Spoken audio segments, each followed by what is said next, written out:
Welcome to Jazz Time. Jazz Time is an online store that buys, sells, and trades authentic luxury watches. We make these videos so our customers can easily choose the best watch for themselves in the comfort of their own home. If you like this watch, click the link in the description below to buy it at the lowest price anywhere online. Today, I'm going to be reviewing the Audemars Piguet Royal Oak Self-Winding Chronograph. Reference 26240OR.OO.D315CR.02 Rose Gold Chronograph. I'm going to talk to you guys about the bezel, the dial, the case, the bracelet, the movement. I'll try it on, give you my thoughts, as well as a little bit of background of how this watch came to be. So, let's start.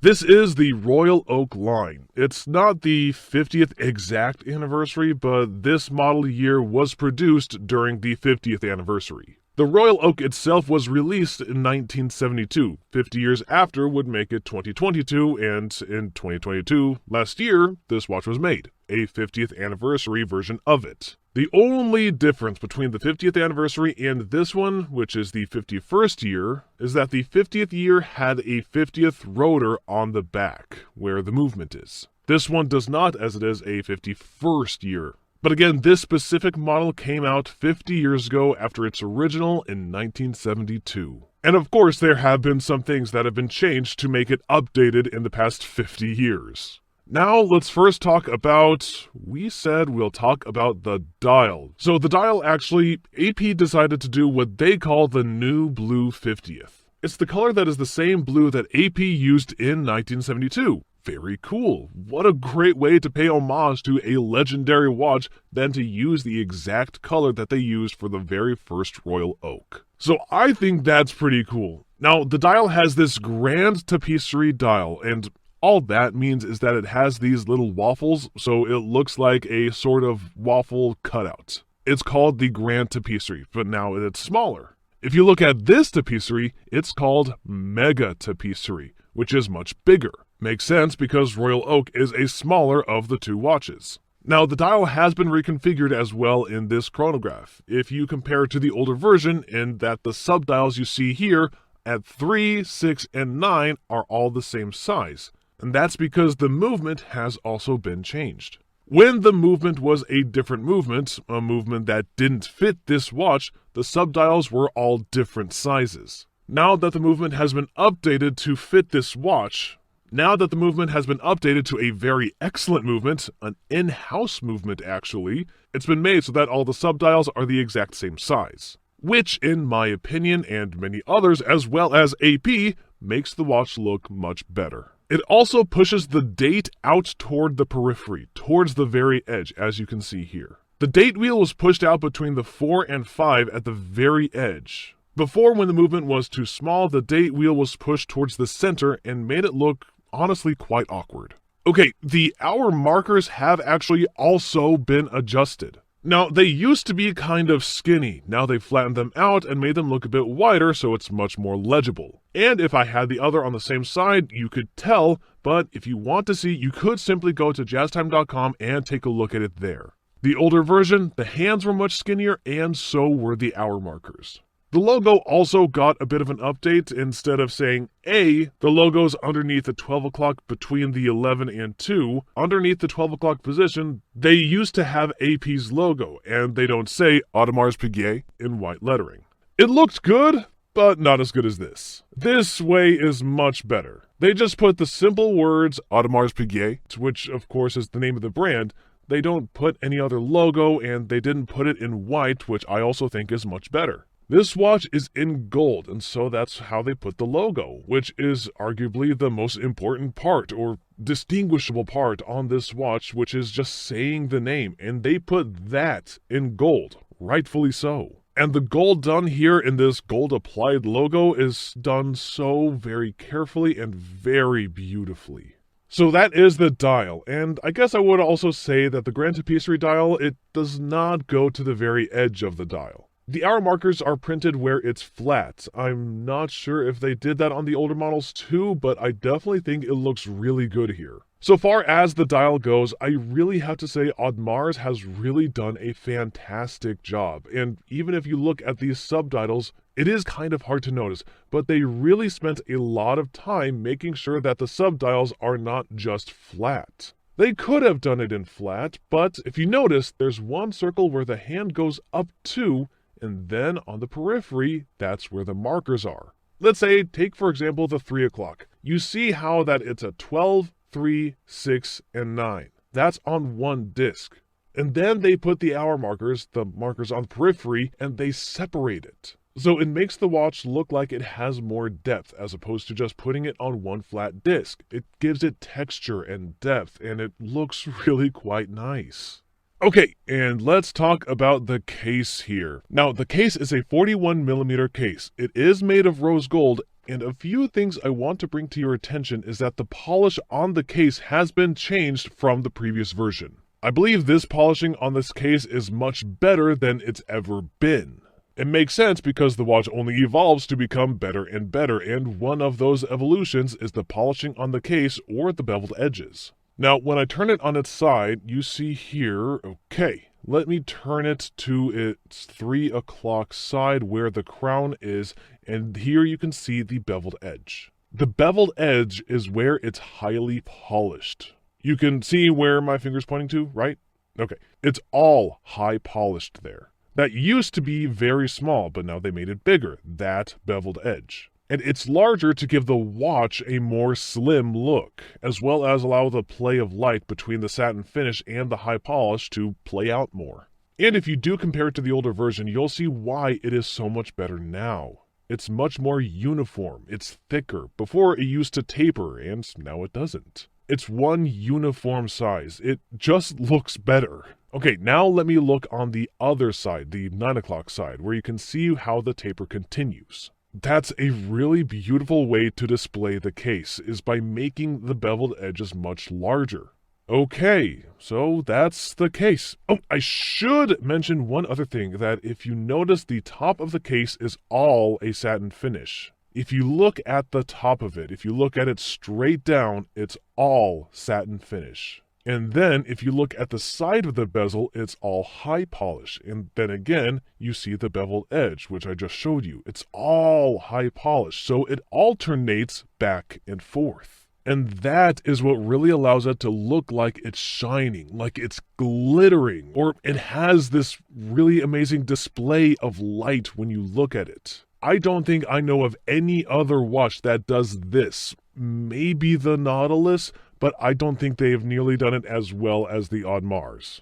Okay, now let's talk about the pushers. I guess I could say something about those as well, although they haven't changed much since the last generation. You didn't have to unscrew them, you just simply pressed them in, which is a really smart idea. I don't know why, for example, Rolex, you would have to actually unscrew the crown pushers before you can push it in. I don't think that's the best design, although I guess it makes it safer in water. But in the AP, this and the previous version, you could simply press it like a start and stop button and it would go. You don't have to unscrew it. Whereas the older versions, 2 generations or so back, you would have to actually unscrew it, which was kind of a headache, and those pushers would actually break if you didn't screw them back in, and you accidentally hit it. Okay, so that is the dial, bezel, and case. Let's go ahead and talk about the movement. This movement here is a brand new movement, and you might wonder what's the big deal about having a new movement.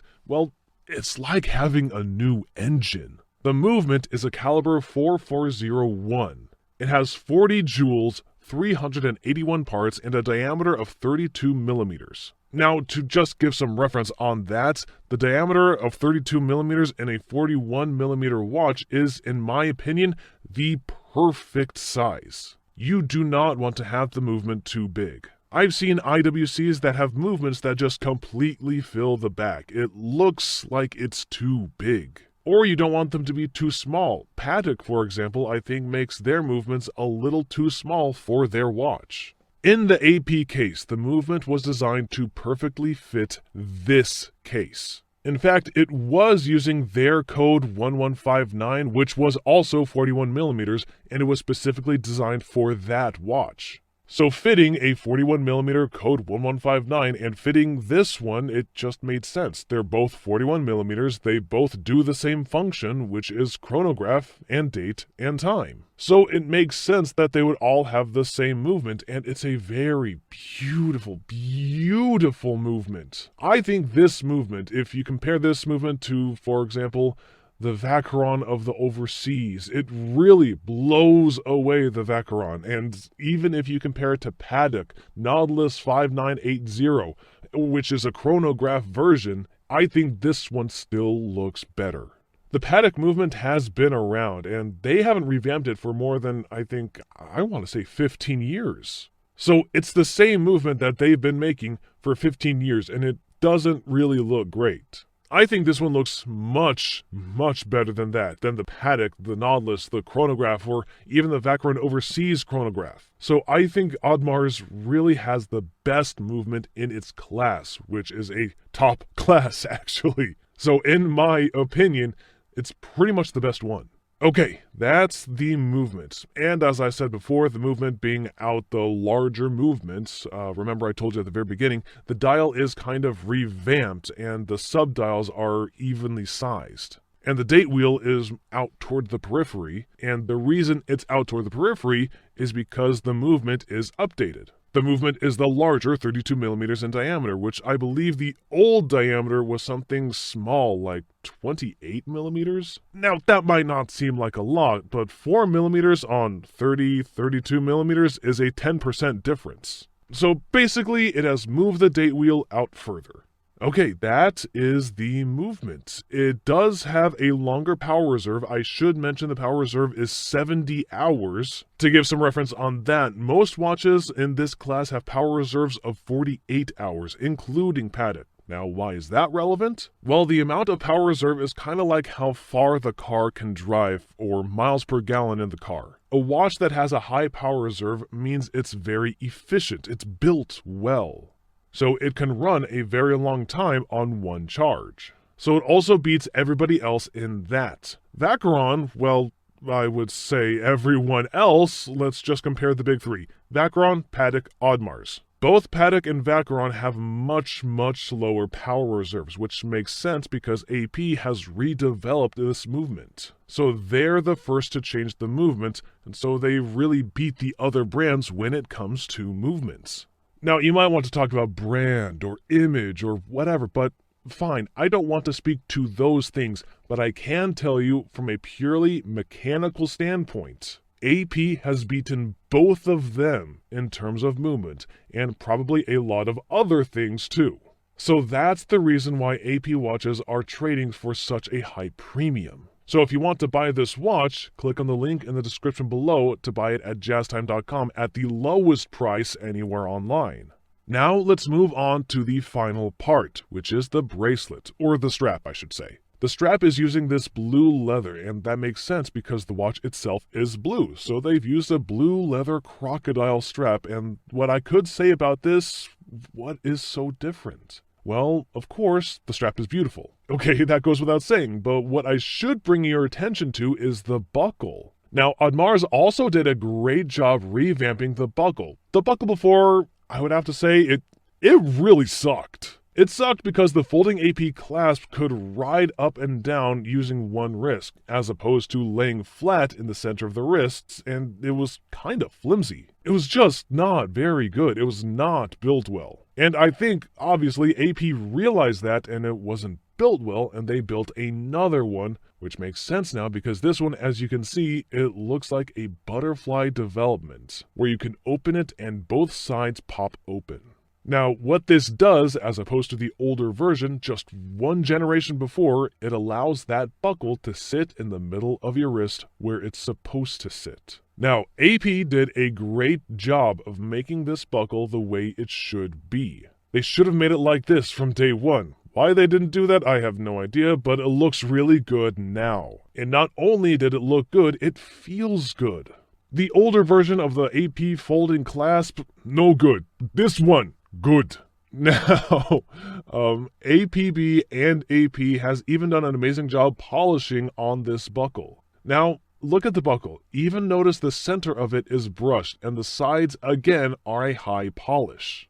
That's just attention to detail that nobody else does, that AP does, and it really looks fantastic.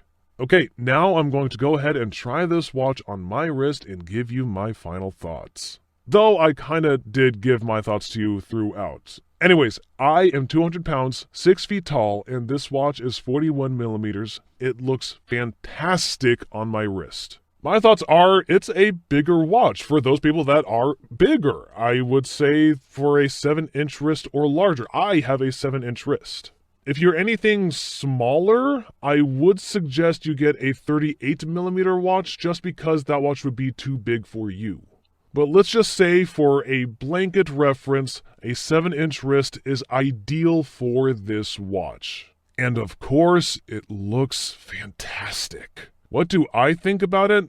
Well, compared to the competitors, Patek and Vacheron, Patek, the 5980, that would probably be the best comparison, as well as the Vacheron overseas, and in many regards, I think AP really beats them both out. Both of those other brands, Patek and Vacheron, have not had a revamp in around 10 years. For the Patek, they haven't had a revamp for over 15 years, and the Vacheron hasn't had a revamp for about 7. So AP is just killing it in this department. They've made their watch more ergonomic, the dial much nicer, the movement much nicer, and it looks fabulous. I would probably have to say if I were to choose between those three, I would choose the AP just because of all of those reasons.